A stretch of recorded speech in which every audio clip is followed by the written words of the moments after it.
What's going on, everybody? We're in Huntsville, Alabama. I'm with Evan McCuen, and I'm just excited to kind of learn more about you, Evan. I know you're doing a lot. You're doing fix and flips. You're doing rehabs. You have properties. We're going to go take a look at a 24-unit apartment complex here in a little bit. Yep. So guys, definitely stay tuned for that. We're going to go look at a flip, maybe two that you've done. But I want to really, something that you said before we even started that kind of piqued my interest and my attention is you got started, I guess, about 10 years ago now. You said 2015? With Fortune Builders. Yes. Tell me how that came about and what were you doing before you got into real estate? So a little bit about my background. We got started in Fortune Builders. A friend went to a seminar. They're like, hey, you should come do this and we'll flip houses. I'm like, okay, if I can fix a car, I can fix a house. Let's go do this. So before real estate, I was a master technician for Honda and then Acura. It was the quickest one to, I was 25 years old. I was a master tech. They told me there was not going to be another $100,000 a year technician.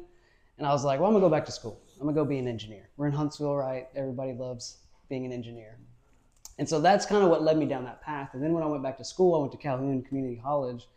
I realized why I hated school again, just regurgitating the information that they wanted. And so when my friend brought this opportunity to us, I was like, all right.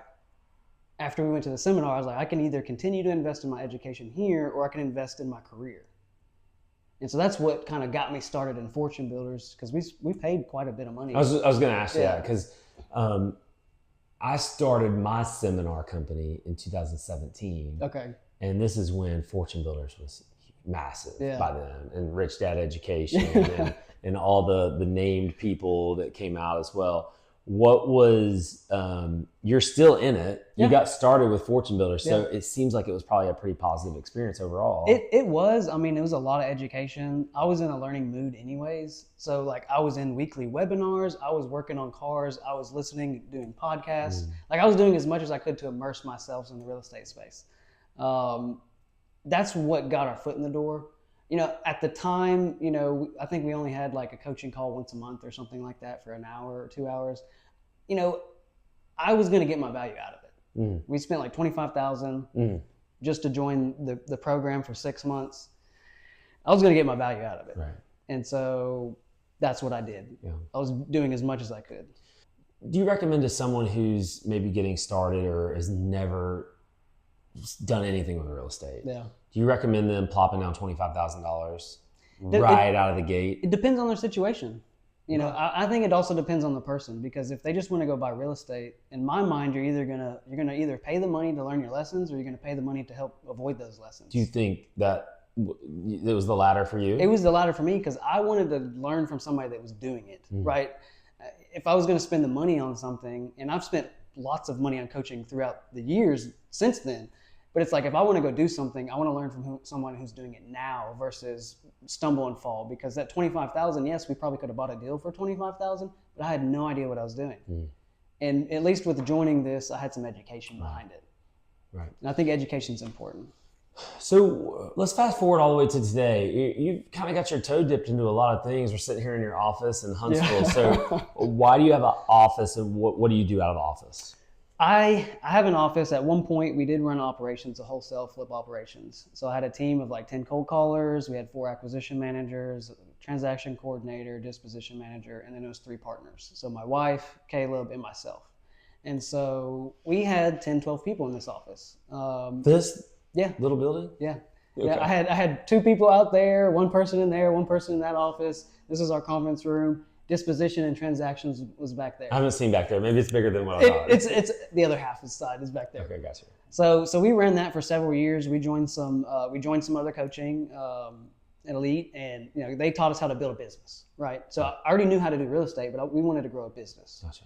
And so that's why we joined Elite. And so we were doing 50, 60 deals a year at some point for pretty consistently, right? Made over $1 million one year, and we were like, man, this is great. But 2023, fast forward to 2023, this was during COVID, 2020 and 2019 when we really started growing and scaling. And we scaled quickly, like very quickly. We were tripling our business numbers year over year for a period of 3 or 4 years. And so then my wife became pregnant with my son. The market had shifted. We felt it immediately. Buyers weren't buying. It's like August, July 23. And I told my team, we had reserves for the company, and it's like, listen, if we can't hit $100,000 a month, like nobody needs to be here. So I took a step back, obviously, because of that, but also because I wanted to spend time with my son. Sure. And that's why I got into real estate to begin with. I quit my job. Our family thought we were crazy because of my daughter. I didn't get into real estate because of my daughter, but I quit my job because of my daughter, because I was like, two paths. Either I can continue doing this, work 60, 70 hours a week, being miserable, wanting to do investing, dipping my toe in it, or I can really just go in it and just go do it. And that's what I did. So we took a leap of faith, and that's what I did in 2023. My business partner, he had some family matters that he had to attend to, and I'm like, listen, like, you just need to go back home, man. Like, family is more important to me than anything. Evan, I see it seems like it's really difficult to have, you mentioned wholesaling, even a rehab business. It seems like it's really difficult to keep these businesses sustained over a long period of time. I don't know of many at all. Did you, and circumstances happen, family, the market shifted. These are probably a couple of many reasons why that might happen to people. But in your estimation, do you see that as well? And what would maybe you advise people? Should we be starting wholesale businesses? I wouldn't advise it now. Rehab businesses? It's different, because real estate investing is real estate investing. It's different than running and operating a business. You have to put yourself, the people that are running sustainable and sellable wholesale businesses or flip businesses, they have put key people in place to operate their business. Who are they? Where are they? I know a couple. It's very few. Exactly. It's very few. Like Eric Klein, I think he sold his recently, and now he's starting up another one.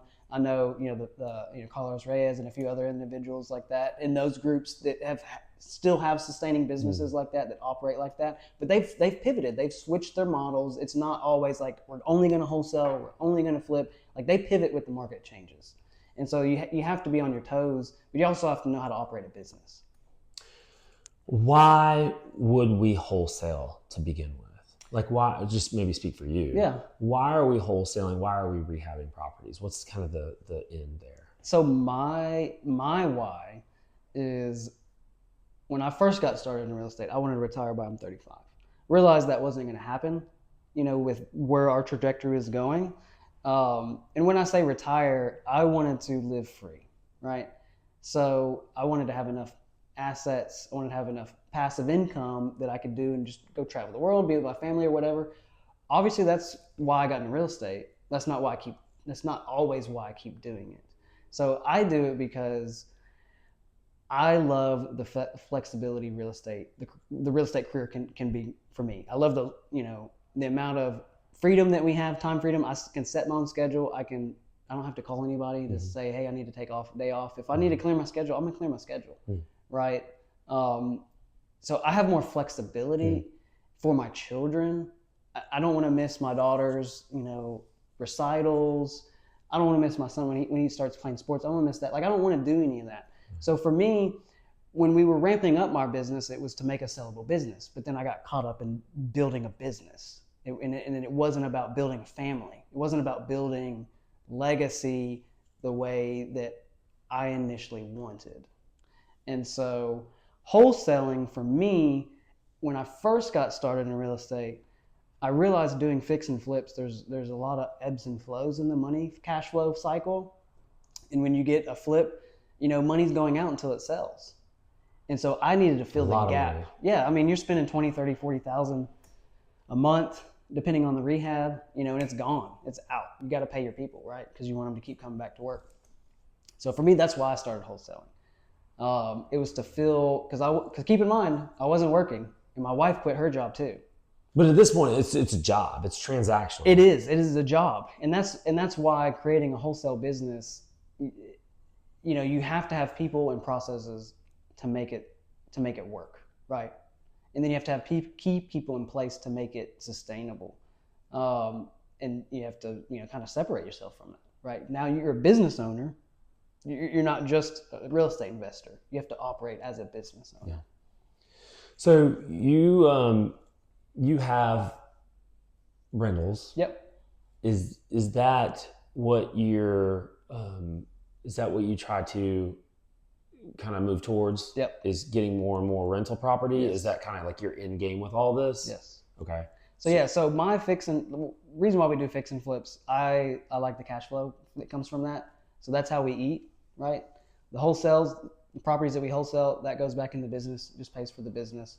But ultimately, we want to build a bigger portfolio of small apartment complexes, single family homes, and just have that just be our recurring revenue. I mean, our goals are like, $20,000 a month, right?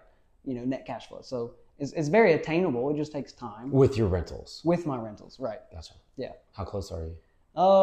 I mean, we're probably about a quarter way there. Okay. So yeah. It's great. Yeah.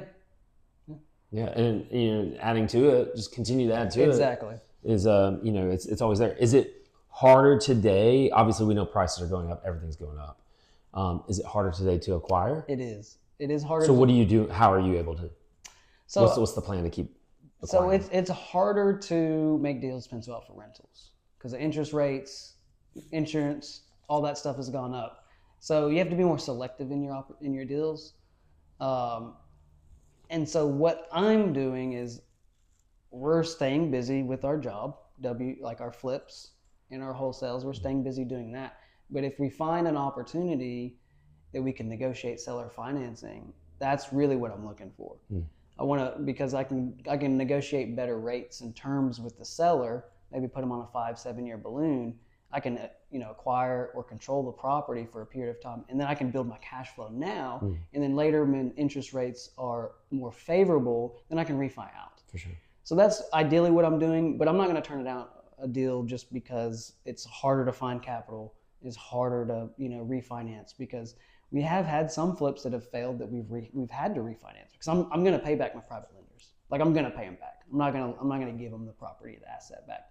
And so some of those deals may not be the best deals right now, but at least it's building our net worth. And so, we also do seller financing too. So that helps kind of in between. So like there might be an opportunity that's not a good flip. It's like we can take it down and then seller finance it and create that cash flow there as well. Yeah, awesome. So it's kind of splinters. No, well, it's good. I mean, priority management, priority of your time, prioritizing your time is key. Yeah. To probably all of this, and I appreciate you making the time. Yeah. For me, just want to get know you a little bit. I've met you once previously, but I know we've talked a little bit. Guys, I'm excited to go out here and do some property walkthroughs. Yeah. So we're gonna go look at a 24-unit apartment. Right. That's where we're gonna go right now. Yes. All right, guys, stay tuned on the other side of this break. We're going to look at an apartment complex that Evan's got. We'll see you soon.